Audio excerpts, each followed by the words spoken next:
அஸ்ஸலாமு அலைக்கும் அன்பு மாணவர்களே, மீண்டும் ஒரு இனிய ஒரு மாலை பொழுதில் உங்களை சந்திப்பதில் நான் மிகவும் மகிழ்ச்சி அடைகின்றேன். நேற்று மாலை பொழுதில் உங்களுக்கு 1 தொடக்கம் 10 வரையிலான வினாக்களை உங்களுக்கு நான் தந்தேன். இன்று அதன் தொடர்ச்சியாக 11வது வினாவிலிருந்து ஆரம்பிப்போம். அந்த வகையில் இன்றைய பொருளாதார சூழலை பொறுத்தவரையில் இன்று உலகம் நான் நினைக்கின்றேன் 3 லட்சத்துக்கும் மேற்பட்ட மக்கள் இந்த வைரஸ் தாக்கத்தில் இறந்திருக்கின்றார்கள். இதையும் விட ஒரு பயங்கரமான ஒரு பாக்டீரியா ஒன்று 14ஆம் நூற்றாண்டிலே, நான் நினைக்கின்றேன் 1348ஆம் ஆண்டு, அதனை பிளாக் டெத் என அழைப்பர். ஃப்ளேக் என்கிற பாக்டீரியா, அந்த பாக்டீரியா தாக்கத்தினால் 47 கோடிக்கு மேற்பட்ட மக்கள் மரணித்திருக்கின்றார்கள். அதையும் உங்களுக்கு ஞாபகம் ஊட்டியவனாக 11வது கேள்வி ஆரம்பிக்கலாம் என நினைக்கின்றேன். 11வது கேள்வியை நான் வாசிக்கின்றேன்.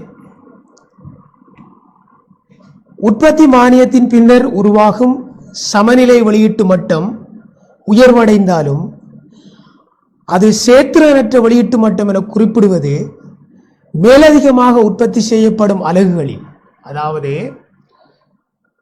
ஒரு உற்பத்தி மானியம் வழங்குகின்ற போது அங்கு நிரம்பல் அதிகரிக்கும், அந்த இடத்திலே சமநிலை வெளியீட்டு மட்டம் அதிகரிக்கும். ஆனால் அந்த சமநிலை வெளியீட்டு மட்டம் அதிகரித்தாலும் அது சேர்த்திறனற்ற ஒரு வெளியீட்டு மட்டமாக கருதப்படுகின்றது. ஏனென்றால் உற்பத்தி மானியம் வழங்கப்படுகின்ற போது அந்த எல்லை செலவுக்கும் எல்லை நன்மைக்கும் இடையில் ஒரு வேறுபாடு காணப்படும். அதுதான் சேர்த்திறனற்ற நிலைமை என்று சொல்லி அழைக்கப்படும். சேர்த்திறன் என்பது, அதாவது வளப்பங்கீட்டின் சேர்த்திறன் என்பது MC/MB, அதாவது எல்லை செலவு எல்லை நன்மைக்கு சமனாக இருக்க வேண்டும். அந்த நிலைமையில் விலை எல்லை செலவுக்கு சமனாக இருக்க வேண்டும். அந்த நிலைமைதான் சேர்த்திறனான மட்டம். ஆனால் ஒரு உற்பத்தி மானியம் வழங்கப்படுகின்ற போது எல்லை செலவுக்கும் எல்லை நன்மைக்கும் இடையில் ஒரு வேறுபாடு காணப்படும். அந்த வேறுபாட்டின் காரணமாக பொருளாதாரத்திலே வளப்பங்கீட்டின் சேர்த்திறனின்மை ஏற்படும். ஆகவே இந்த வளப்பங்கீட்டில் சேர்த்திறனின்மை ஏற்படுகின்ற போது அந்த மேலதிகமாக உற்பத்தி செய்யப்படும் அலகுகளில் அந்த எல்லை நன்மைக்கும் எல்லை செலவுக்கும் இடையில வேறுபாடு காணப்படுவதுதான் வளப்பங்கீட்டின் சேர்த்திறனின்மையாக இருந்தால், அந்த இடத்தில் எல்லை நன்மை எங்கே இருக்கும், எல்லை செலவு எங்கே இருக்கும் என்பதை நான் உங்களுக்கு இந்த ஒயிட் போர்டிலே விளங்கப்படுத்தினேன். கொஞ்சம் அவதானிங்கள்.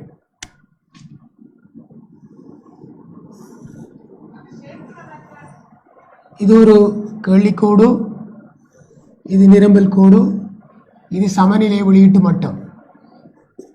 சமநிலை வெளியீட்டு மட்டம். இந்த சமநிலை வெளியீட்டு மட்டத்திலே எல்லை செலவும் எல்லை வருமானமும் அல்லது எல்லை நன்மையும் சமனாக காணப்படுகிறது. இந்த இடத்திலே அரசாங்கம் ஒரு உற்பத்தி மானியம் ஒன்றை வழங்குகின்ற போது இந்த நிரம்பல் கோடு பலப்புறம் நகர்வடையும். S1 என்று சொல்லி பலப்புறம் நகர்வடையும். இந்த S-க்கும் S1க்கும் இடைப்பட்ட பிரதேசம் அரசாங்கத்தினுடைய அலகு மானியமாக கருதப்படும்.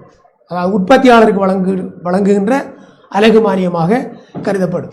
இந்த மானியம் வழங்குகின்ற போது இந்த நிரம்பல் கோடு பலப்புறம் நகர்ந்து புதிய சமநிலை விலையை தோற்றுவிக்கும். தான் புதிய சமநிலை விலை P1 Q1. இது ஆரம்ப சமநிலை. ஆரம்ப சமநிலை நீங்க PE QE என்று குறித்து கொள்ளலாம்.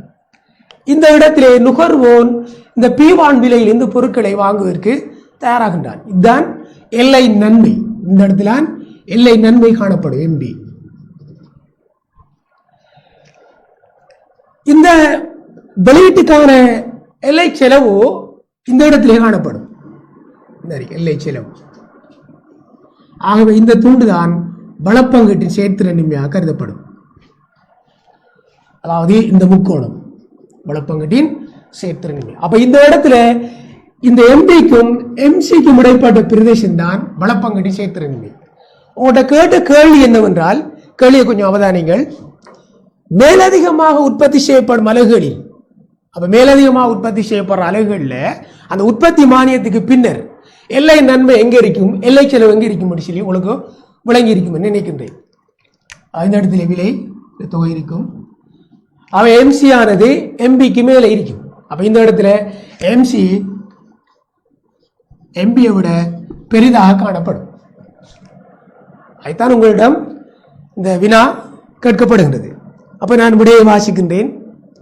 முதலாவது விடை, எல்லை செலவு எல்லை நலனை விட குறைவாக இருப்பதால். எல்லை செலவு அவர் செல்வதின் அறிக்கை மாறும். முதலாவது விடை, ஒயிட் போர்டு கொஞ்சம் அவதானிங்க.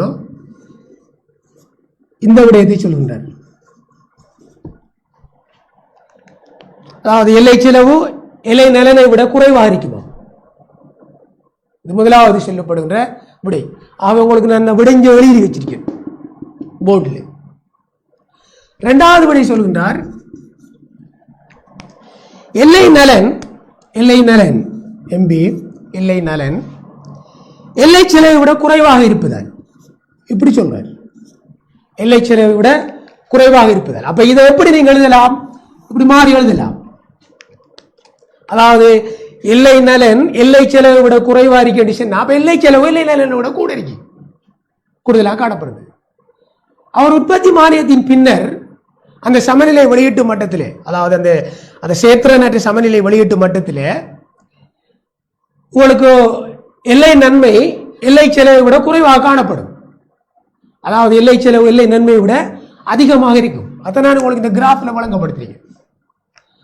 இந்த கேள்விகளுக்கு நீங்க ஒரு கிராஃபை பயன்படுத்தி இதை அதாவது கிராஃபை பயன்படுத்தி பார்த்து விளங்குவதில் இருக்கும் என்றால், இப்படியான கேள்விகளை நீங்கள் பாடமாக்கி சொல்வது என்பது அவ்வளவு சுலபம் அல்ல.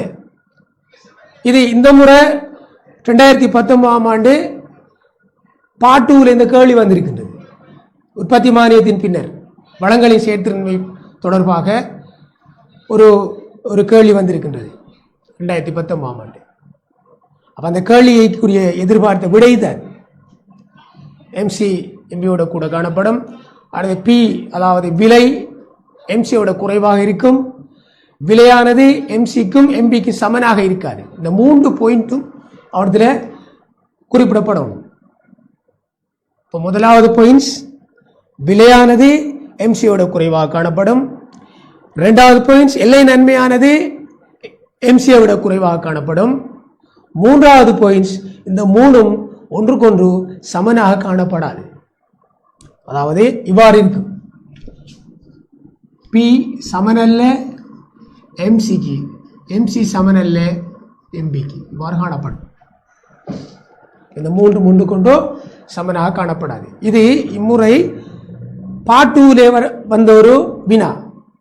நான் அதை பார்ட் 1க்கு எப்படி இதை மாற்றலாம் என்று சொல்லித்தான் இந்த கேள்வி எடுத்திருக்கின்றேன். அவை நான் நினைக்கின்றேன் இந்த 11வது வினா உங்களுக்கு விளங்கி இருக்கும்.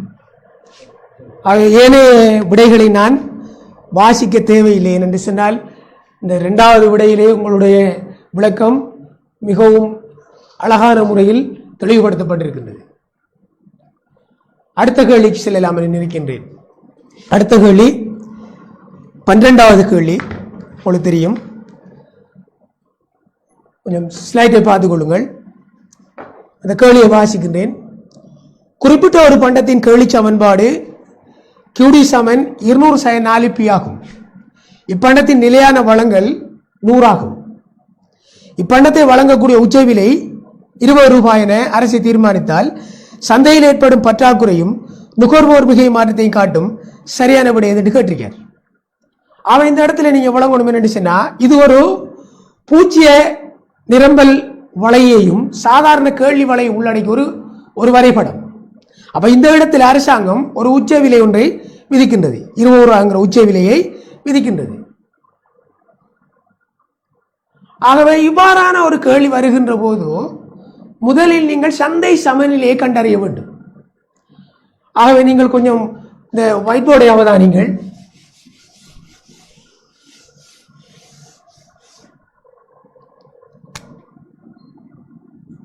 பன்னிரண்டாவது வினா, கேலி சமன்பாடு QD சமன்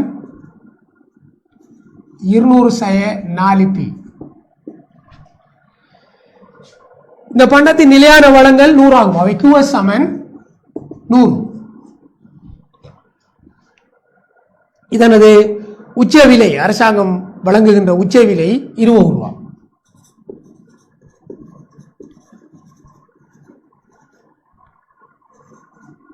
இவ்வளவுதான் உங்களுக்கு தரப்பட்ட தரவு.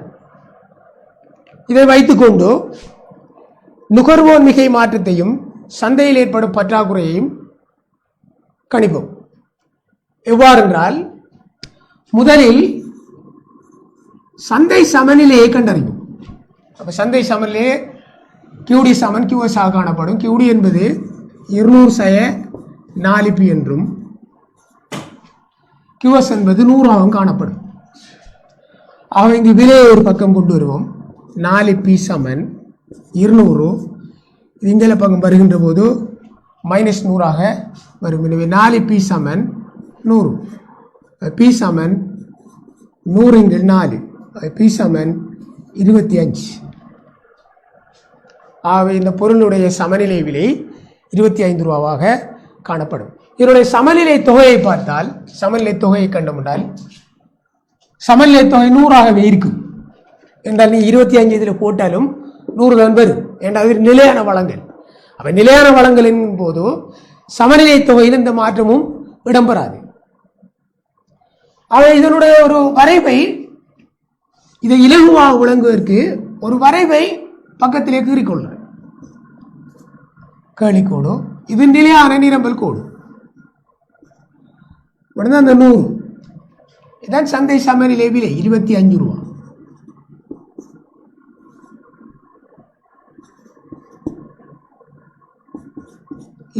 ரூபாய்.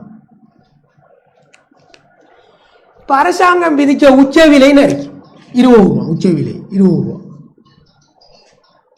இப்ப 20 ரூபாய் உச்ச விலை இடத்துல இருக்கும். இப்ப கேட்ட கேள்வி, உச்ச விலை சந்தையில் ஏற்படக்கூடிய பொருள் பற்றாக்குறையும் நுகர்வோர் மிகை மாற்றும். அப்ப இந்த இடத்துல உங்களுக்கு தெரியும், இந்த 20 ரூபாய் விலையில கேள்வி தொகை என்று கண்டுபிடிக்கலாம். அப்ப கேள்வி சமன்பாட்டில் 20 ரூபாய் பிரதியிட்டால் QD சமன் 200/4p.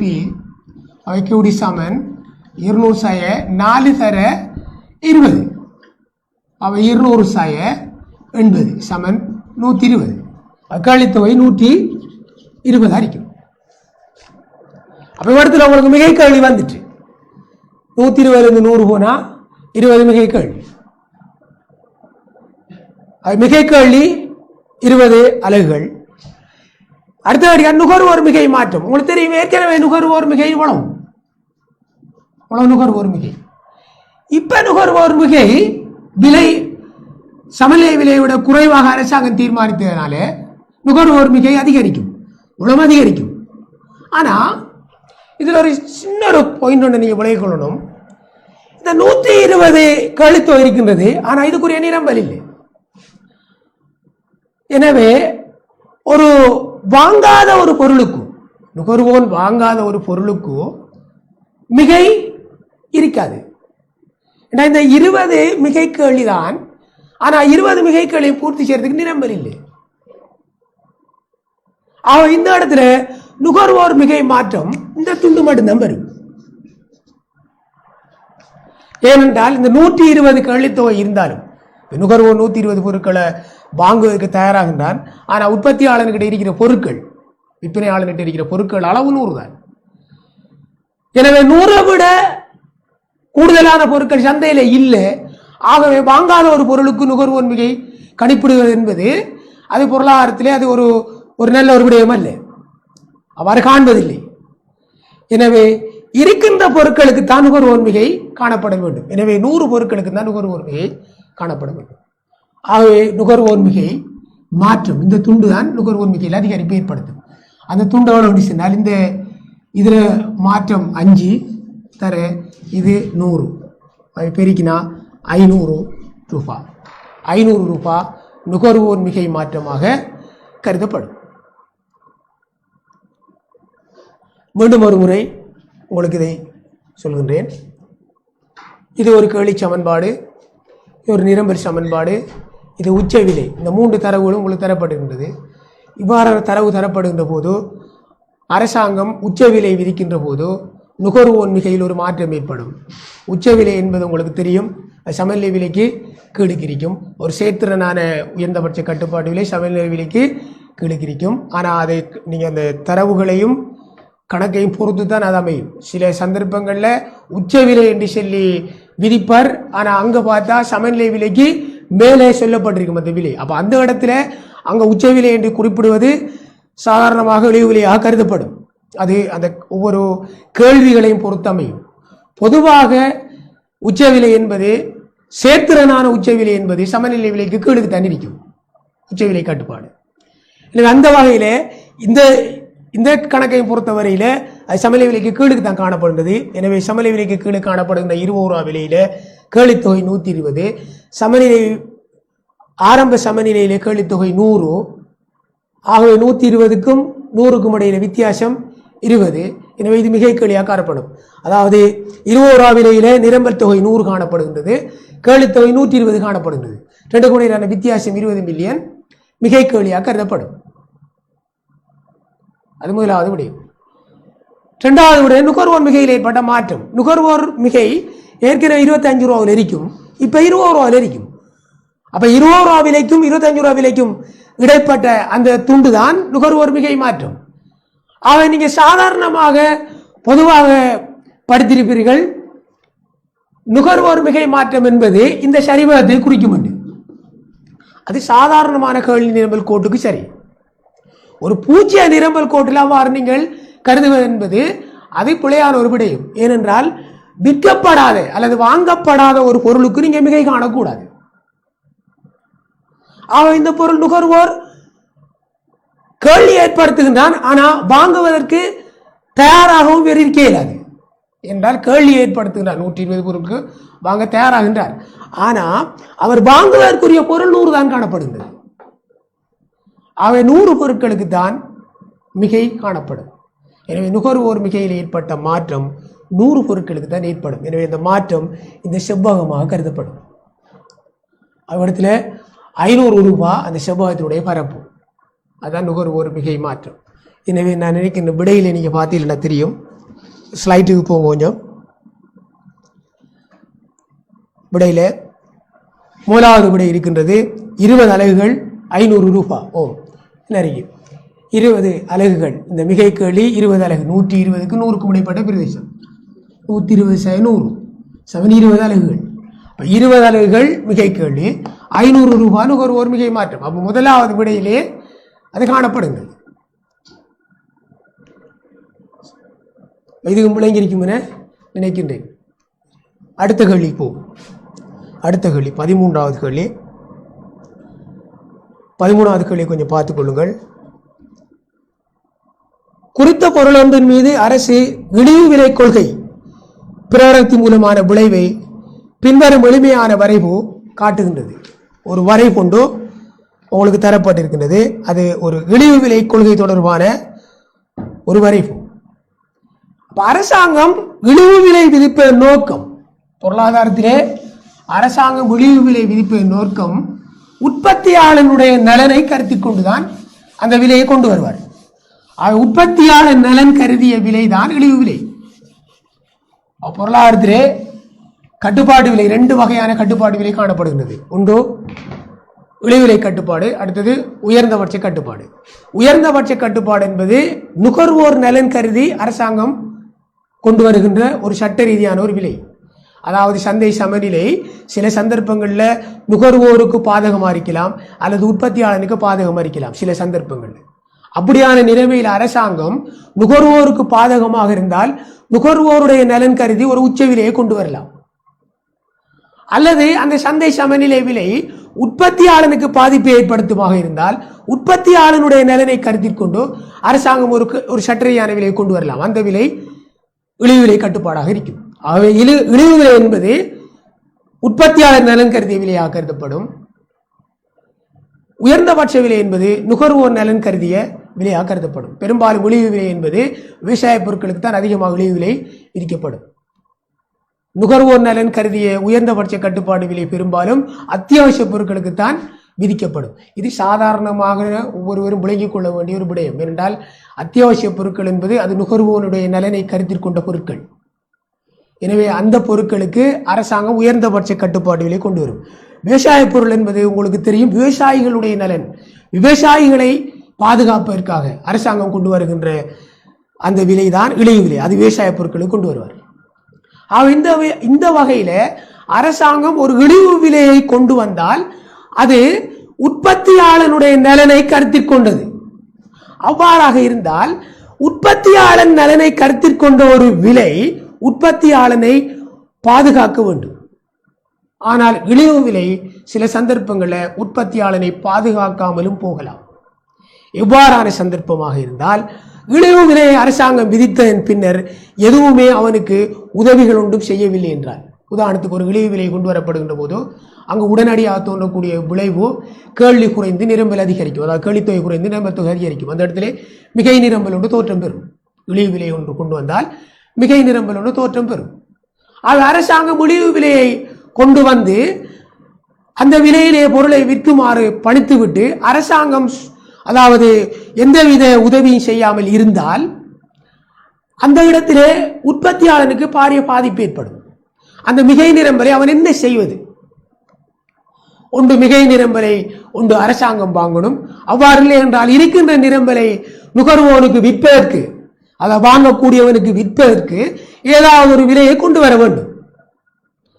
அவன் இந்த ரெண்டு உதவியும் செய்யவில்லை என்று சொன்னால் அந்த இடத்திலே உற்பத்தியாளன் நலன் கருதிய விலை உற்பத்தியாளனுக்கே பாதிப்பு ஏற்படுத்தலாம். ஆனா இந்த இடத்திலே இந்த கேள்வியை பொறுத்தளவில் உற்பத்தியாளனுடைய நலனை கருத்தில் கொண்டோ இந்த விலையை கொண்டு வருகின்றார். ஆனால் உற்பத்தியாளனுக்கு எந்த ஆதரவும் செலுத்தவில்லை. அத்தனை அவர் சொல்லுகின்றார். கீழுக்கு நான் வாசிக்கின்றேன், அந்த கிராஃபுக்கு கீழே நான் வாசிக்கின்றேன் பாருங்க. அரசு இழிவு விலையாக P2-ஐ பிரகடனப்படுத்தியுள்ளது. இந்நிலையில் உற்பத்தியாளரின் தனது உற்பத்தியை Q1 வரை குறைத்துக் கொண்டால் நுகர்வோர் மிகை உற்பத்தியாளர் மிகை நுகர்வோர் மிகை மாற்றியவனை சரியாக காட்டுவது. அவ்வாறென்றால் ஒரு அரசு இழிவு விலை ஒன்றை விதித்ததன் பின்னர் அவனுக்கு இந்த ஆதரவை கொடுக்கவில்லை என்றால், ஒன்றோ அவனுடைய மேலதிகமான பொருட்களை அரசாங்கம் வாங்க வேண்டும்.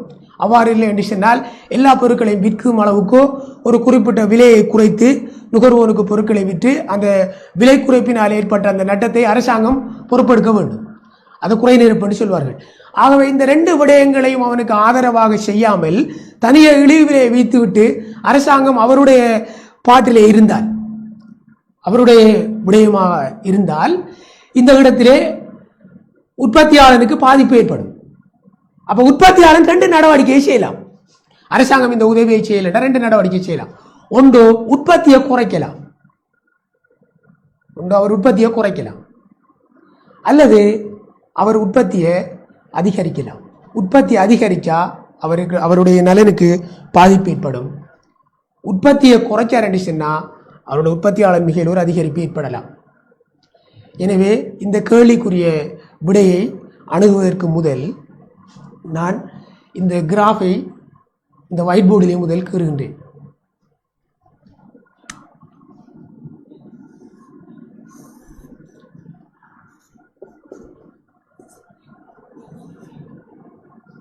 இது கேள்விக்கோடு, இது நிரம்பல் கோடு, இதுதான் சமநிலை விலை, இது சமநிலை தொகை, இது P1, இது Q1, sorry Q0.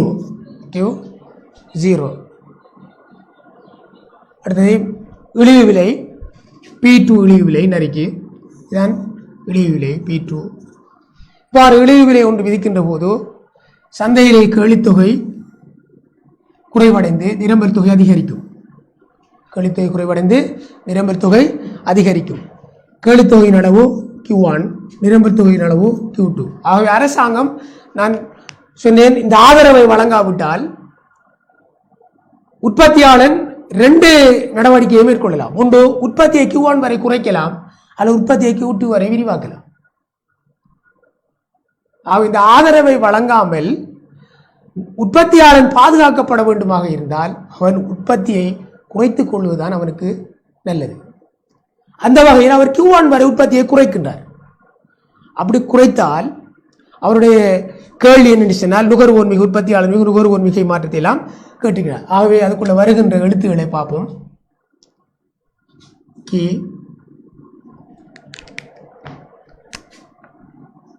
KAD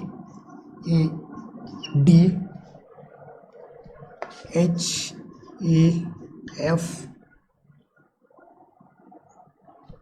BC JG. இப்ப நீங்க விளங்கிக் கொள்ள வேண்டும், இந்த இழிவு விலை விதிப்பதற்கு முன்னர் இந்த முக்கோணத்திலே இந்த துண்டு உற்பத்தியாளர் மிகையாகவும் இந்த துண்டு நுகர்வோர் மிகையாகவும் கருதப்படும். அப்ப இழிவு விலைக்கு முன்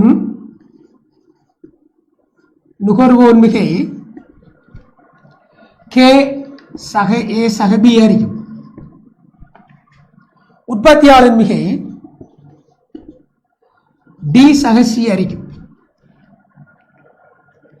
இப்ப இழிவு விலை ஒன்றை கொண்டு வர P2 இழிவு விலையை கொண்டு வர இந்த இடத்துல நுகர்வோன் P2 விலையை கொண்டு வருகின்ற போது Q1 பொருட்களை தான் கொள்வனை செய்வார். அதே நேரத்தில் உற்பத்தியாளனும் தன்னுடைய நிரம்பலை தன்னுடைய உற்பத்தியினுடைய அளவை Q1 வரை குறைத்துக் கொள்கின்றார். எனவே இந்த இடத்துல நுகர்வோர் மிகை உற்பத்தியாளர் மிகைக்கு என்ன நடக்குன்னு பார்ப்போம். அப்ப இழிவு விலைக்கு பின் பார்ப்போம் என்ன நடக்குன்னு சொல்லி.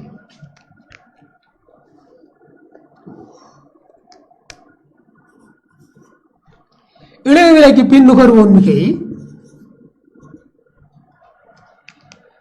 அதை நுகர்வோன் P1 விலை கொண்டு வாங்கிய பொருளை இப்ப தற்போது P2 விலை கொடுத்து வாங்குகின்றார். எனவே அவருக்கான மிகை குறைவடைகின்றது. K A சக B ஆக இருந்தது இப்ப K ஆக மாறும். அப்ப A சக B நுகர்வோர் மிகையில் ஒரு மாற்றம் ஏற்படுகிறது. அப்ப நுகர்வோர் மிகை மாற்றம் இந்த K இலிருந்து இந்த K சக A சக B கழிச்சு அவ்வாற இந்த மீதி A சக B என்பது நுகர்வோர் மிகையில் ஏற்பட்ட மாற்றமாக இருக்கும். அடுத்து உங்களுக்கு நுகர்வோர் மிகை மாற்றத்தை சொல்றேன்.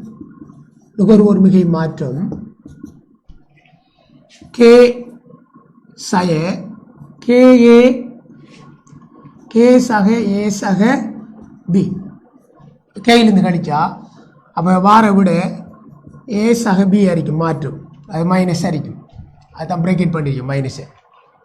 நுகர்வோர் மிக குறையுது என்ற கருத்து மைனஸ் என்றா நுகர்வோர் மிகை குறைகின்றது.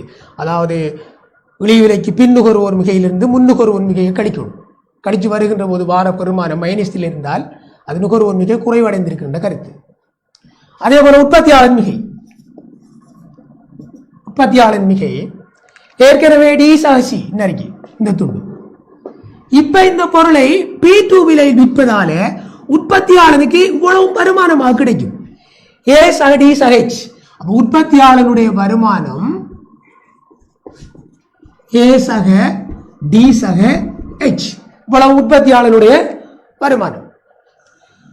இந்த இடத்துல உற்பத்தியாளர் மிக எப்படி கணிப்பிடப்படும் என்று சொன்னால் உற்பத்தியாளனுடைய வருமானத்திலிருந்து மாறும் செலவு கழிக்கணும். உற்பத்தியாளர் மாறும் செலவு கழிக்கணும். எனவே இந்த Q1 பொருளுக்கான மாறும் செலவோ இந்த துண்டு.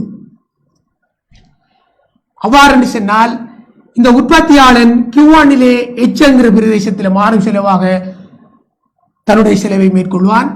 Q0 அதாவது சமநிலை ஆரம்ப சமநிலையிலே உற்பத்தியை மேற்கொண்டால் அவருடைய மாறும் செலவு H சக E ஆக கருதப்படும். அவர் Q2 வரை உற்பத்தியை மேற்கொண்டிருந்தால் இந்த முழு சரிவகத்தின் பெருமானமும் மாறும் செலவாக கருதப்படும். H சக E சக F சக G அவ்வளவும் வரும். அவ்வளவு மாறும் செலவாக கருதப்படும். எனவே இந்த இடத்துல உற்பத்தியாளர் மிகையை நீங்க பாக்குறீங்கன்னா இந்த உற்பத்தியாளர் வருமானத்திலிருந்து மாறும் செலவை கழிக்கணும். உற்பத்தியாளருடைய வருமானம் A சக D சக H இதுல இருந்து என்னத்தை கழிக்கணும் இந்த H என்கிற மாறும் செலவை கழிக்கணும். H என்பது Q1 பொருளுக்கான மாறும் செலவு இந்த துண்டு கழிச்சா வாரது ஏ சக டி. எனவே இது ஏ சக டி என்பது பிளஸ்ல இருக்கு. அப்படின்னு சொன்னால் ஏ சக டி பிளஸ்ல வாரதால உற்பத்தியாளர் எண்ணிக்கை அதிகரிக்கும். இங்கே நுகர்வோர் எண்ணிக்கை குறைவடைகின்றது, மைனஸில் வருது. இங்கே உற்பத்தியாளர் எண்ணிக்கை அதிகரிக்கின்றது ஏ சக டி. உங்கள்கிட்ட கேட்ட கேள்வியை கொஞ்சம் பாருங்க. கேட்ட கேள்வியை நுகர்வோர் மிகை எவ்வளவு ஒன்று கேட்டிருக்கார். அப்போ உங்களுக்கு தெரியும் நுகர்வோர் மிகை கே என்று தெரியும். இழிவு விலைக்கு பின்னர் கே அது தெரியும். அடுத்த வழி கேட்டிய உற்பத்தியாளர் மிகை என்று கேட்டிருக்க. உற்பத்தியாளர் மிகை ஏ சக டி என்று தெரியும்.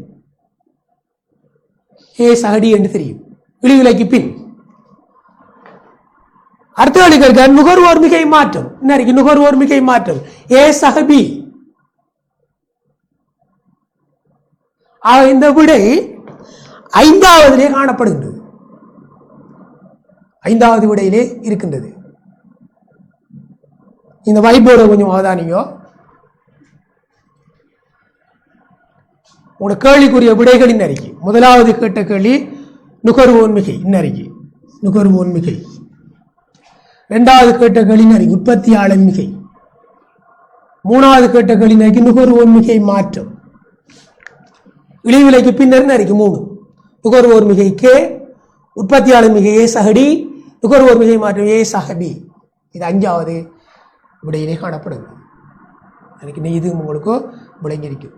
இப்போ மாறி உங்கள்கிட்ட உற்பத்தியாளன் Q2 வரை தன்னுடைய உற்பத்தியை அதிகரித்துக் கொண்டால் அல்லது உற்பத்தியை விரிவாக்கி கொண்டால் அந்த இடத்துல உற்பத்தியாளர் மிகை என்னன்னு கேட்டார் சொன்னா, அப்ப அந்த இடத்துல உற்பத்தியாளர் மிகை பார்க்கிறேன்டா உற்பத்தியாளர் வருமானத்தில் எந்த மாற்றமும் இல்லைண்டா. உற்பத்தியாளர் விற்ற பொருள் அளவு Q1 தான். அவர் Q2 வரை உற்பத்தியை மேற்கொள்ளலாம், ஆனா Q1 பொருள் தான் அவரால் விற்கலாம். நுகர்வோர் வாங்கக்கூடிய அளவு Q1 தான். அப்ப அந்த இடத்துல உற்பத்தியாளர் மிகையை கேட்டா இந்த உற்பத்தியாளர் ஏடிஎச்ங்கிற வருமானத்திலிருந்து இந்த முழு மாறும் செலவையும் கழிக்கணும். அப்ப உற்பத்தியாளர் மிகை கேட்டார், அதாவது Q2 வரை விரிவாக்கி கொண்டால் உற்பத்தியாளனுடைய மிகை என்று கேட்டால் உற்பத்தியாளர் மிகை சமன் இந்த ஏ சக டி சக எச்சிலிருந்து எவ்வளோத்தையும் கழிக்கணும். எச் சக இ சக எஃப் சக ஜி இவ்வளோத்தையும் கழிக்கணும். கழிச்சு வாருங்க. இப்படி போட்டா சரி இதான் உற்பத்தியாளர். அதாவது உங்களுக்கு பெருமானம் தந்தா கழிச்சு போடலாம்.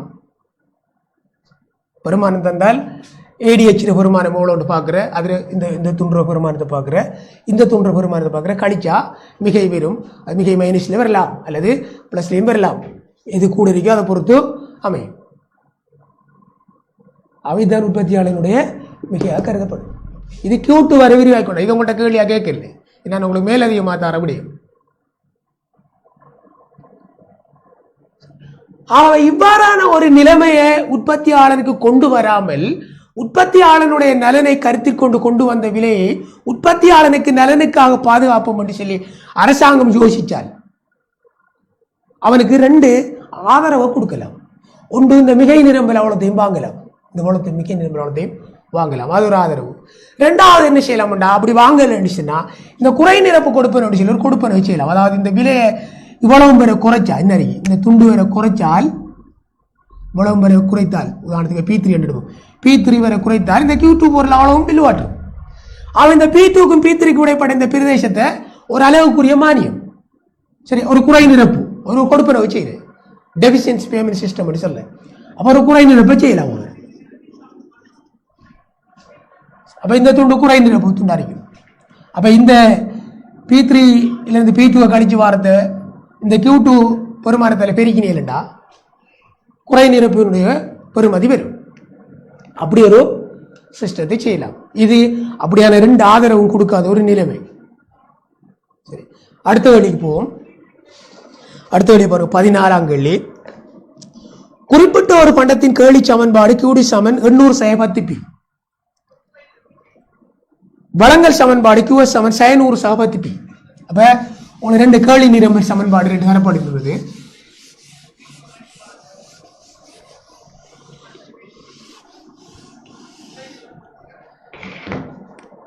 உனக்கு கேட்ட கேள்வி என்ன, இப்பண்டத்துக்கு 60 ரூபா உச்ச விலை வழங்கி குறை நிரப்பு கொடுப்பது ஒன்றை வழங்க அரசு இணங்கியது. ரைட், இதான் அந்த விஷயம். அப்ப 60 ரூபா உச்ச விலை வழங்கி குறை நிரப்பு செய்கிறார் என்று சொன்னா இந்த இடத்துல இது இழிவு விலை தான். ஒரு இழிவு விலையை கொண்டு வந்து அரசாங்கம் குறை நிரப்பு செய்ய போறாங்க. உற்பத்தியாளருடைய நலனை கருத்தில் கொண்டு வந்த ஒரு விலையில உற்பத்தியாளன் பாதுகாக்கப்படுறான். எப்படி பாதுகாக்கப்படுறான்? மேலதிகமான நிரம்பலை அரசாங்கம் ஒன்று கொள்கை செய்யலாம் அல்லது குறை நிரப்பு செய்யலாம். இந்த இடத்துல குறை நிரப்பு செய்யப்படுகிறது. அப்ப குறை நிரப்பு செய்யப்படுகின்ற போது எல்லா பொருட்களும் சந்தையில விற்கப்படும். எல்லா பொருட்களும் சந்தையில விற்கப்படும். அப்ப எல்லா பொருட்களையும் நுகர்வோன் ஒரு குறைந்த விலையில வாங்குவான். அப்ப இழிவு விலைக்கும் நுகர்வோன் வாங்கின விலைக்கும் இடைப்பட்ட அந்த பெறுமதியை அரசாங்கம் மானியமாக வழங்கும். அதான் அந்த குறை நிரப்பு சொல்றேன். அப்ப அந்த இடத்துல நீங்க பாத்தீங்கன்னா ஒரு தெரியும், ஒயிட் போர்டு கொஞ்சம் அவதானிங்க. கேள்வி சமன்பாடு கியூடி சமன் 800 சய 10p. வழங்கல் சமன்பாடு QS சமன் 100 ச 10p. அரசாங்கம் கொண்டு வந்த விலை உச்ச விலை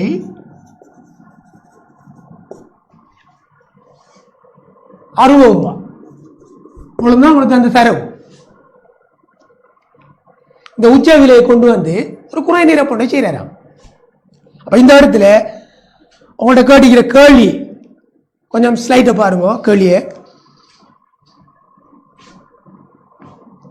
அந்த கேள்வி என்ன கேட்டீங்கண்டா, குறை நிரப்பு கொடுப்பவருக்கு அரசு தாங்கும் செலவு எவ்வளவு கேட்டீங்க.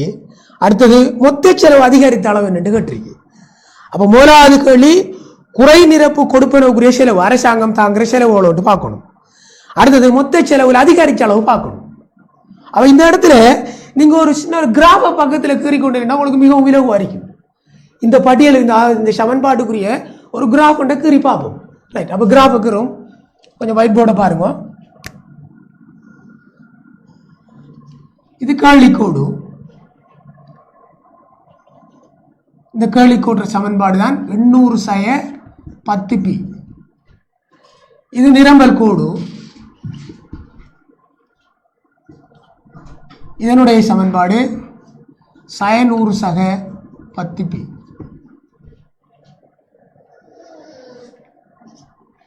இதான் சமநிலை விதி. இப்ப சமநிலை விலை எடுத்த காணும். சமநிலை விலை QD சமன் QS தான் சமநிலை விலை. அப்ப QD என்பது 800 சய 10p.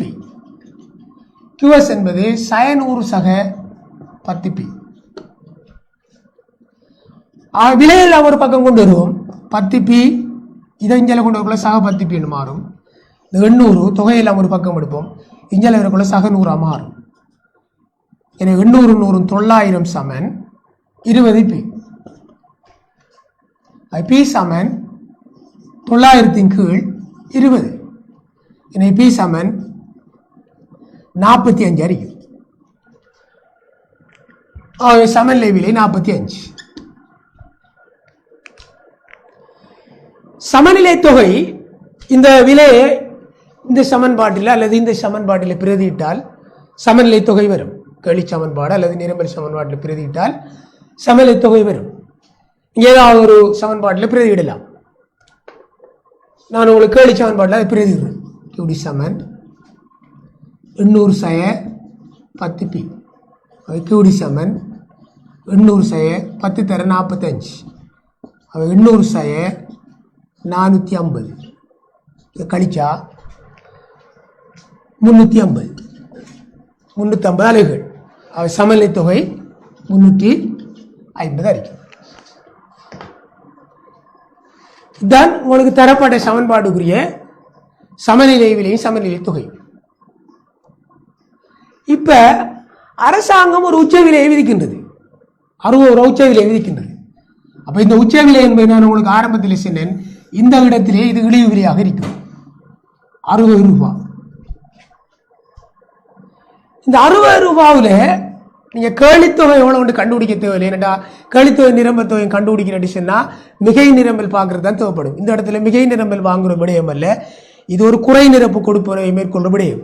அவை இந்த இடத்துல நிரம்பல் தொகை நீங்க கட்டாயம் கண்டுபிடிக்கணும். அவை இந்த விலையிலே 60 ரூபா விலையில நிரம்பல் தொகை கண்டுபிடிப்போம். அப்ப இந்த 60 ரூபாவை நிரம்பல் சமன்பாட்டில் பிரதியிட்ட முடிச்சுன்னா நிரம்பல் தொகை வரும். QS சமன் 100 சக 10p. 100 சக 10 தர 60. 100 சக 600 சமன் 500 அறியும். 500 நிரம்பல் தொகை அறியும். இந்த 500 நிரம்பல் தொகையும் சந்தையில் விற்கப்படும். ஆக உங்களுக்கு விளங்கணும், இந்த 500 நிரம்பலை நுகர்வோர் வாங்குறதாக இருந்தால் எவ்வளவு விலை வந்தால் நுகர்வோர் வாங்கலாம். அவைந்தாருக்கு அந்த விலை தான் கேள்விக்கோடு, நுகர்வோருடைய கோடு. ஆகவே இவடத்துக்கு விலை வந்தால் நுகர்வோர் இந்த பொருளை வாங்குவார். இப்ப நீங்க என்ன சொல்லணும், இந்த விலையை கண்டுபிடிக்கணும். கண்டுபிடிச்சா இந்த விலைக்கும் இந்த 60 ரூபா விலைக்கும் இடைப்பட்ட பிரதேசத்தை தான் அரசாங்கம் வாங்குற, அதான் குறை நிரப்பு. அப்ப இந்த விலையை கண்டுபிடிக்கிறேன்னா நீங்க என்ன செய்யலாம்டா, கேள்வி சமன்பாடுல கேள்வி தொகைக்கு 500 போட்டு சொன்னா அந்த விலையை கண்டுபிடிக்கலாம். இப்ப கேள்வி சமன்பாட்டுல அதை கண்டுபிடிப்போம்.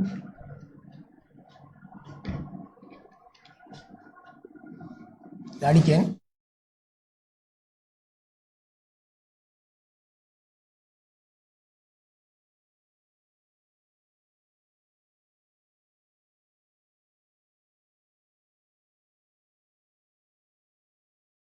man 800 saya 10p கியூடிக்கு நீ 500 போட்டீங்கன்னு சொன்னா 500 சமன் 800 saya 10p. விலை எஞ்சல் எடுப்போம், தொகை எஞ்சலை கொண்டு போவோம். 800 மைனஸ் 500 10p சமன் 300. p சமன் 300 10 p சமன் 30 ரூபா இருக்கும். அப்ப இந்த விலை 30 ரூபா இருக்கும். இந்த பிராந்தியத்தை அரசாங்கம் குறை நிரப்பு செய்யலாம். எவ்வளவு குறை நிரப்பு செய்யறாரு? 60 ரூபாய்க்கு 30 ரூபாய்க்கு இடையில 30 ரூபா குறை நிரப்பு செய்யணும் ஒரு பொருளுக்கும். 500 பொருளையும் அரசாங்கம் 500 பொருளுக்கும் குறை நிரப்பு செய்வதாக இருந்தால் 30 தர 500 15,000 அரசாங்கம் உற்பத்தியாளனுக்காக செலவழிக்கும். இந்த பொருளை 30 ரூபா படி நுகர்வோன் வாங்குவான், மீதி 30 ரூபாவையும் அரசாங்கம் உற்பத்தியாளனுக்கு வழங்கும். 500 பொருளுக்கும் 30 ரூபா படி 15,000 அரசாங்கம் வழங்கும். அவர்கிட்ட கேட்ட கேள்வி அரசாங்கம் தாங்கிற செலவு கேட்டிக்காரு.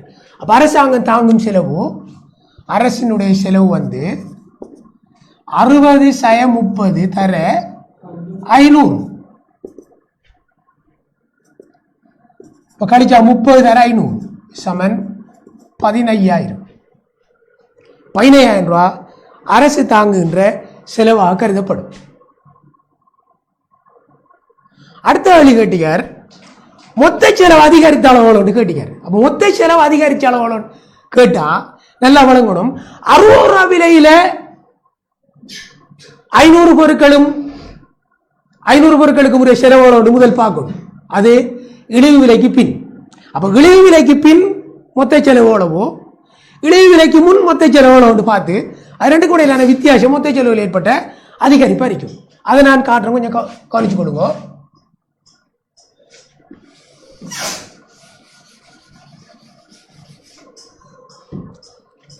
அப்ப மொத்த செலவு அதிகரித்த அளவு சமன், மொத்த செலவு அதிகரித்த அளவு சமன் இழிவு விலைக்கு பின் மொத்த செலவு சய இழிவு விலைக்கு முன் மொத்த செலவு டிசி மொத்த செலவு. இழிவு விலைக்கு பின் மொத்த செலவு கேட்டா 60 தர 500. ஏன் 30 ரூபா படி நுகர்வோன் வாங்குறான் 500 15,000 ரூபா, மிச்சம் 30 ரூபா படி அரசாங்கம் செலவழிக்கின்றது 15,000 ரூபா.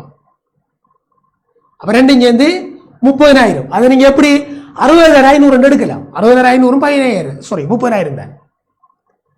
இழிவு விலைக்கு பின் டிசி 60 தர 500 சய இழை விலைக்கு முன் தீசி 45 தர 350. இழை விலைக்கு முந்தி நுகர்வோன் மட்டும்தான் செலவழிக்க, இழை விலைக்கு பிறகு நுகர்வோன் அரசாங்கம் 2 சேர்ந்து செலவழிக்காங்க. எப்படி 30 ரூபா படி நுகர்வோன் பொருளை வாங்குறான், மிச்சம் 30 ரூபாவை அரசாங்கம் வழங்குது. எனவே 2 பேரையும் சேர்ந்து 60 ரூபா 500 பொருளுக்கு. அப்ப விலைக்கு முந்தி நுகர்வோன் 45 ரூபாய் 350 பொருள் வாங்குறான். அப்ப விலைக்கு முந்தி மொத்த செலவு 45 350. எனவே இதை பெருக்கினால் 30,000 ரூபாய். சரி, 45 350 பெருக்கினா 45 350 5 25 2 மிச்சம் 4 20 2 22 3 15 5 மிச்சம் 4 12 3 13 5 7 5 15,750 ரூபா. இந்த 30,000 15,750 ரூபா கழிச்சா 14,250 ரூபா மொத்த செலவில் ஏற்பட்ட அதிகரிப்பு அறிக்கும். எனவே இந்த இடத்துல அந்த விடைகளை நீங்க பார்க்கலாம். அந்த விடையில உங்களுக்கு ஒவ்வொரு விடையை நீங்க பார்க்க தவிர உங்களுக்கு டிரெக்டா இந்த விடையை கண்டுபிடிச்சா டிரெக்டா அந்த விடை இருக்கான்னு பார்க்கலாம். டிரெக்டா அந்த விடைக்கு போன முடிச்சுன்னா அது 4வது விடையில் இருக்கு. 15,000 14,250 4வது விடையில் காணப்படுகின்றது. இது உங்களுடைய 14வது கேள்வி. எனவே இந்த கேள்வியை பொறுத்த அளவில் இது இப்படியான கேள்வியில் வருகின்ற போது கொஞ்சம் நீங்கள் பக்கத்தில் கிராஃபை கீறி கொஞ்சம், அதாவது கிராஃபை கீறி பார்த்தா தான் உங்களுக்கு இதை இலகுவாக பிடிச்சி கொள்ளலாம். இல்லைன்னு சொன்னால் கிராஃபை கீறாமலுக்கு நீங்கள் இப்போ மித்திரனான மாணவர்கள் இருப்பில் அவர்கள் கிராஃப் கீறாமலுக்கே கூக்கியா விட கண்டுபிடிக்கலாம். ஆனால் நான் நினைக்கல அவ்வாறு கண்டுபிடிக்கிற மித்திரனான மாணவர்களும் இந்த கிராஃபுக்கு தான் பார்ப்பாங்க. பக்கத்தில் அவங்க பொதுவாக பக்கத்தில் கிராஃபை கீறி கொள்ளுங்க. கிராஃபை கீறி கொண்டு இல்லைன்னு உங்களுக்கு வழங்கும். ரைட், அடுத்த கேள்விக்கு போகும். அடுத்த கேள்வி 15ஆம் கேள்வி. இங்கு தரப்பட்டுள்ள வரைபடமானது போட்டிச் சந்தை ஒன்றில் அரசாங்கம் தலையீடு செய்வதை காட்டுகின்றது. அப்ப அரசாங்கம் தலையீடு செய்கின்ற ஒரு போட்டிச் சந்தை, அதை முதல் விலை கொடுக்கும். அரசாங்கம் தலையீடு செஞ்ச போட்டிச் சந்தை, தலையீடு செய்வதற்கு முன்னுள்ள போட்டிச் சந்தை அல்ல, தலையீடு செய்த போட்டிச் சந்தை. கருப்பு சந்தை விலையில் இப்ப விற்பனை செய்யப்படுவதாக கருது. அப்ப நிச்சயமா உங்களுக்கு தெரிஞ்சிருக்கும் அரசாங்கம் ஒரு உயர்ந்தபட்ச கட்டுப்பாட்டு விலையை ஒருத்த கொண்டு வந்திருக்கு. அரசாங்கம் தலையிட்டு இருக்கு. தலையிட்டு கருப்பு சந்தை விலை ஒன்று தோட்டம் பெற்றிருக்கு. கருப்பு சந்தை விலையெல்லாம் பொருள் விற்கப்படுது. உயர்ந்தபட்ச கட்டுப்பாடு விலையில விற்கப்படல, கருப்பு சந்தை விலையில இந்த பொருள் விற்கப்படுது. அவ்வாறு கருப்பு சந்தை விலையில் இந்த பொருள் விற்கப்பட்டால் அந்த கேள்வி என்னன்னு சொன்னா, கேள்வி கேட்டிருக்காரோ அதை பார்த்தா தெரியும், ஸ்லைட்டை பார்த்தா தெரியும். நுகர்வோர் செலுத்திய மொத்த பணம், உற்பத்தியாளர் புற தயாரான மொத்த பணம், நுகர்வோர் மிகை, உற்பத்தியாளர் மிகை, இவ்வளத்தையும் கேட்டிருக்கேன். அப்போ உங்களுக்கு தெரியணும், ஒரு வரைபடத்தில் நுகர்வோன் செலுத்த தயாராக உள்ள பணம் எவ்வளவு, செலுத்தின பணம் எவ்வளவு என்கிறத ஒரு சும்மா சாதாரணமான ஒரு வரைவில் பார்க்கலாம். நீங்கள் அதை நீங்கள் ஒயிட் போர்டு கொஞ்சம் அவதானிச்சு கொள்ளுங்க. ஒரு சாதாரணமான வரைபடம் ஒன்று கீறி காட்டுறேன்.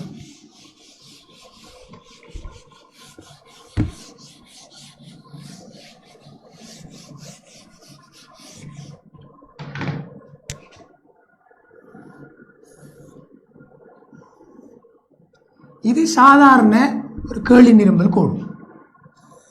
இப்ப இந்த கேள்வி நிரம்பல் கோட்டில் இது ஆக குறைந்த நிரம்பல் விலை, இது ஆகக்கூடிய கேள்வி விலை, ஆகக்கூடிய கேள்வி விலை. இது சந்தை சமநிலை விலை, இது சமநிலை தொகை. இது சாதாரணமாக இருக்கக்கூடிய ஒரு கேள்வி நிரம்பல் கோட்டை நீங்க அடையாளம் காணலாம். இது ஆக குறைந்த நிரம்பல் விலை, இது ஆகக்கூடிய கேள்வி விலை, இது ஆகக்கூடிய கேள்வி தொகை, இது ஆக குறைந்த நிரம்பல் தொகையாகவும் இருக்கும். ஆக குறைந்த நிரம்பல் ஆக குறைந்த நிரம்பல் தொகையும் செய்வரா இருக்கின்றது. ரைட். அப்ப இந்த இடத்துல இந்த பொருளை பொறுத்த அளவில் உற்பத்தியாளரும் நுகர்வோரும் இணங்கிய ஒரு விலை தான் இந்த சமநிலை விலை.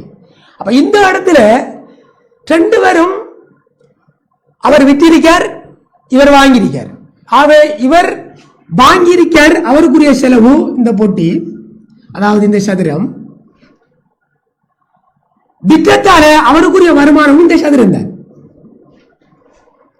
இந்த இடத்துல அவர் விற்க தயாராக இருந்த விலை என்ன, நுகர்வோர் வாங்க தயாராக இருந்த விலை என்று பார்க்கலாம். இதான் நுகர்வோர் வாங்க தயாராக இருந்த விலை, இந்த P1. அதே போல உற்பத்தியாளர் விற்க தயாராக இருந்த விலை இந்த 0 பெருமானம். அப்ப நீங்க இவிடத்தை வழங்கலாம் என்னன்னு சொன்னா, உற்பத்தியாளன் விற்க தயாராக இருந்தது 0, வித்திரிக்கான் PE. ஸோ அவனுக்கு இவ்வளவு மிகையாக கருதப்படும். விற்க தயாராக இருந்த விலைக்கும் விற்ற விலைக்கும் இடைப்பட்டது உற்பத்தியாளனுக்கு கிடைக்கின்ற நன்மை. ஒரு சந்தை பரிமாற்றத்தில் உற்பத்தியாளனுக்கு கிடைக்கிற நன்மை தான் உற்பத்தியாளன் மிகை. அதே போல ஒரு சந்தை பரிமாற்றத்தில் நுகர்வோருக்கு கிடைக்கிற நன்மை தான் நுகர்வோர் மிகை. அதப்படி நுகர்வோன் வாங்க தயாரா இருக்கான் இந்த விலையில, ஆனா அவன் வாங்குறான் அறிகிற விலையில, அவன் குறைந்த ஒரு விலையில வாங்குறான். எனவே அவனுக்கு இவ்வளவு மிகையாக கருதப்படும்.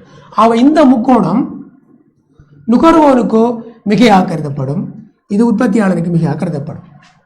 இந்த இடத்துல நுகர்வோர் வாங்க தயாராக இருந்த மொத்த பணம் என்னன்னு கேட்டான்டா, நுகர்வோர் வாங்க தயாராக இருந்த மொத்த பணம் என்னன்னு கேட்டான்டா, இந்த வெளியீட்டை தான் வாங்குறார், அதுக்கு கொடுக்கார் இன்னறிக்கிற விலை, அவர் வாங்க தயாரான விலை இன்னறிக்கை, அவர் இவ்வளத்தை உள்ளடக்கிய இந்த சரிவகம் தான் அவர் வாங்க தயாராக உள்ள மொத்த பணம்.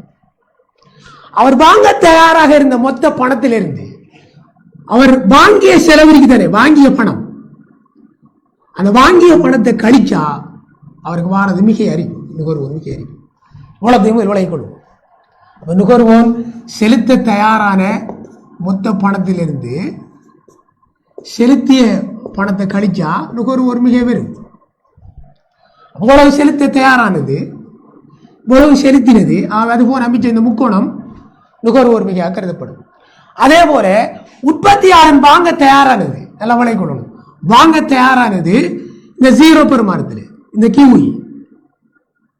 அப்படின்னு சொன்னா அவர் இவ்வளவு வாங்க தயாரா இருந்திருக்கார், ஆனா அவர் வாங்கியிருக்கார் இவ்வளவு.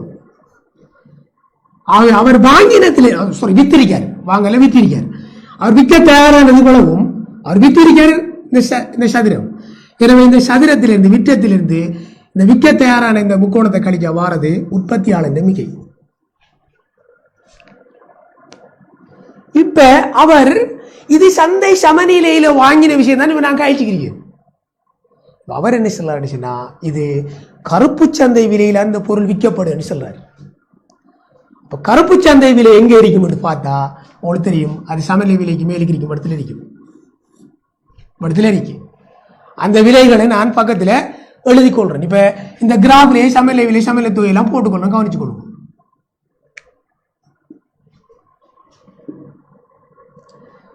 சமநிலை விலை 40,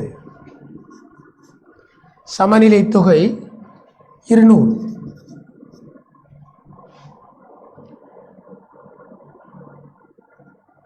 கருப்பு சந்தை விலை 50, கருப்பு சந்தையில் கேள்வி தொகை 100, அவருடைய உயர்ந்தபட்ச கட்டுப்பாட்டு விலை 30 ரூபா. இதுதான் உயர்ந்தபட்ச கட்டுப்பாட்டு விலை, அது 30 ரூபா. இவ்வளவுதான் உங்களுக்கு தரப்பட்ட முடியும். இதுக்குள்ள அவர் என்ன செஞ்சிருக்கார், ஒரு ஆங்கில எழுத்தையும் போட்டு உங்களை கண்டுபிடிக்க சொல்லிக்கார். ஆங்கில எழுத்துக்களை குறிச்சு கொள்ளும், கவனிச்சு கொள்ளுங்க. ARB JTIK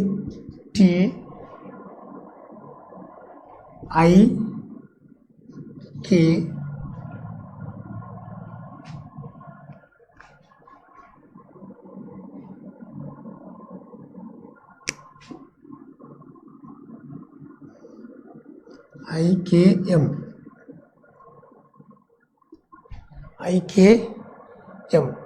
அடுத்தது SEFG இவ்வளவுதான் உங்களுக்கு தந்திருக்கிற எழுத்துகள். இதில் அவர் கேட்கார், கருப்பு சந்தையில் பொருள் விற்கப்படுகிறது. அப்ப கருப்பு சந்தையில் உங்களுக்கு தெரியும் 50 ரூபாய், இதுதான் கருப்பு சந்தை விலை. இந்த கருப்பு சந்தை விலையில இப்ப பொருள் விற்கப்படுது, அது கருப்பு சந்தை விலையில நுகர்வோன் பொருளை வாங்குறார். அப்ப இந்த இடத்துல நீங்க வழங்கணும் நினைச்சுன்னா 50 ரூபா விலையில பொருள் விற்கப்படுது, 50 ரூபா விலையில பொருள் வாங்கப்படுது. அப்ப இந்த இடத்துல மிக என்னன்னு பார்ப்போம். அப்ப நான் உங்களுக்கு சொன்னேன் சமநிலை விலையில நான் முந்தி சின்ன விளக்குங்கள். இப்ப இவ்விடத்துல விற்கிறதால அப்ப வாங்க தயாரான விலையும் சரிக்கு 60 ரூபா வாங்க தயாரான விலை. உற்பத்தியாளன் விற்ற விலை 50 ரூபா, நுகர்வோர் வாங்கின விலையும் 50 ரூபா. அப்ப இந்த இடத்துல உற்பத்தியாளனுக்கு வருமானம் இவ்வளவு உற்பத்தியாளன் வருமானம் வரைக்கும் RBJT உற்பத்தியாளன் வருமானம்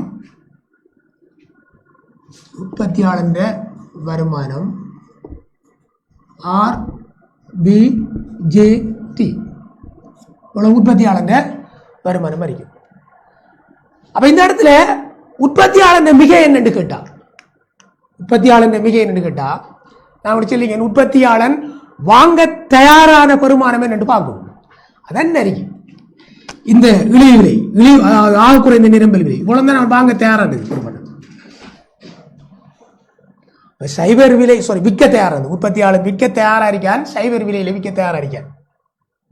இந்த இடத்துல சைபர் விலை அல்ல, அது 20 ரூபா விலையில் இருக்கின்றது. இந்த கிராஃப் கொஞ்சம் இப்படி போகுதா, 20 ரூபா விலையில விற்க தயாரா இருக்கின்றார். அப்ப 20 ரூபா விலையில விற்க தயாரா இருக்கான்னு சொன்னா எத்தனை பொருள்? 100 பொருளுக்கு. ஆனா விற்கான் 50 ரூபா படி. எனவே அவனுக்கு இவ்வளவு வருமானமா கிடைக்கும். அவன் விற்க தயாராக இருந்த அந்த பெருமானம், விற்க தயாராக இருந்த பணம் அவனுக்கு டீ அரிக்கும். அப்ப நான் அந்த டீயை கழிச்சா விற்க தயாரான மொத்த பணம் டீ அரிக்கும். அந்த டீயை கழிச்சா பாரமிச்சம் அளவும் உற்பத்தியாளர் மிகையாக கருதப்படும். உற்பத்தியாளன் மிகை அவன் கழிச்சோம்டா RBJ உலகம் பெறும் உற்பத்தியாளர் மிகையாக. இப்போ உங்கள்கிட்ட கேட்ட கேள்விகள் நினைச்சுன்னா கொஞ்சம் ஸ்லைட்டை பாருங்க. கேட்ட கேள்வி முதலாவது கேள்வி எடுக்க நுகர்வோர் செலுத்திய மொத்த பணம். அப்ப நுகர்வோர் செலுத்தியதுதான் உற்பத்தியாளன் வருமானம். நுகர்வோர் எவ்வளவு செலுத்துறானா அவ்வளவு உற்பத்தியாளனுக்கு வருமானம். அது RBJT உற்பத்தியாளனுடைய வருமானம் நுகர்வோர் செலுத்திய மொத்த பணத்துக்கு சமன். அப்ப RBJT நுகர்வோருடைய செலவாக இருக்கும். உற்பத்தியாளர் பெற தயாரான மொத்த பணம் அதனால செலுக்க விற்க தயாரான மொத்த பணம் T, அது T. அப்ப கழிச்சு வர உற்பத்தியாளர் மிகை RBJ உற்பத்தியாளர் மிகை. நுகர்வோர் மிகை தான் நமக்கு தேவைப்படுது. நுகர்வோர் மிகை என்ன இருக்கு? நுகர்வோர் செலுத்த தயாரான மொத்த பணம் எவ்வளவு?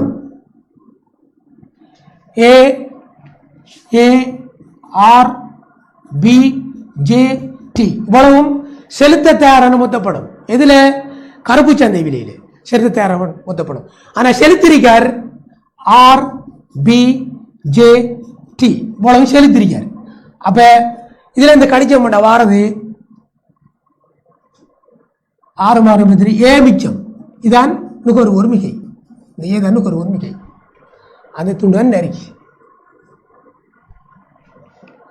அது படத்தில் நீங்க சிம்பிளா வழங்கணும் என்ன உற்பத்தியாளர் மிகை நுகர்வோர் மிகை சொல்லி பெருசா போகாமலுக்கு எந்த விலை தாரானோ அந்த விலையில நுகர்வோர் செலுத்த தயாரான மொத்த பணமோ ஒன்று பாருங்க. அதே டைம்ல உற்பத்தியாளர் பெற தயாரான மொத்த பணமோ ஒன்று பாருங்க. பார்த்து போட்டு அதுல உற்பத்தியாளர் எவ்வளவு பெறான் நுகர்வோர் எவ்வளவு செலுத்துறான் பாருங்க. அந்த உற்பத்தியாளர் பெற தயாரான மொத்த பணம் உற்பத்தியாளர் பெற்ற பணம் ரெண்டுக்கும் இடைப்பட்ட வித்தியாசம் உற்பத்தியாளர் மிக இருக்கும்.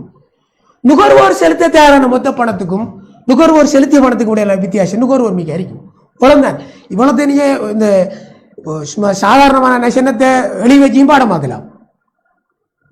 அது என்ன விலை தாரானோ அந்த விலையில சமநிலை விலைனா சமநிலை விலை, கருப்பு சந்தை விலைனா கருப்பு சந்தையில், உயர்ந்தபட்ச கட்டுப்பாடு விலைனா உயர்ந்தபட்ச கட்டுப்பாடு விலை, இழிவு விலைனா இழிவு விலை, என்ன விலை தாரோ அந்த விலையிலே இந்த விடயத்தை நீங்க எடுத்துக்கொண்டு இல்லைன்னா உங்களுக்கு விலை அறிக்கும். அப்ப இதை நீங்க இதுல நிறைய கணக்கு செஞ்சு பிராக்டிஸ் பண்றதை விட நேச்சுரலா இந்த பாயிண்ட மட்டும் விளங்கி எடுத்துட்டா போதும். நுகர்வோர் செலுத்த தயாரான மொத்த பணம், நுகர்வோர் செலுத்திய மொத்த பணம் வித்தியாசம் நுகர்வோர் மிகை. உற்பத்தியாளர் பெற தயாரான மொத்த பணம், உற்பத்தியாளர் பெற்ற பணம். இரண்டுக்கும் இடைப்பட்ட வித்தியாசம் உற்பத்தியாளர் மிகை. அப்போ இந்த இடத்துல இந்த ரெண்டுக்கும் இடைப்பட்ட வித்தியாசங்களை நீங்கள் கண்டுபிடிக்க நினைச்சுன்னா ரெண்டும் உங்களுக்கு ஓகே. அப்போ இந்த கேள்வி சும்மா சாதாரணமான ஒரு கேள்வி. அந்த இங்கிலீஷ் எழுத்துக்களை போடக்கூட கொஞ்சம் உங்களுக்கு கஷ்டமாக இருக்கும். இது என்னடா ஒரு வகையான கேள்வி அரைக்க முடியும். சரி, அப்படி இல்லை, இது சிம்பிளான கேள்வி. சிம்பிளாக விளங்கினத்தான் சிம்பிளான கேள்வி. இன்று இது ஒரு நேரம் இடம் கொடுத்ததன் காரணமாக உங்களுக்கு இன்றைய விரிவுரையை நான் முடிக்கலாம் என நினைக்கின்றேன். அதற்கு முதல் ஈஸ்டர்ன் யூத்ஸ் டிவி அங்கத்தவர்களுக்கு நான் நன்றியை தெரிவித்து மீண்டும் நாளை உங்களை அடுத்த தொடர்ச்சியை சந்திக்கலாம் என்று நினைத்து விடைபெறுகின்றேன். நன்றி, வஸ்ஸலாம், வணக்கம்.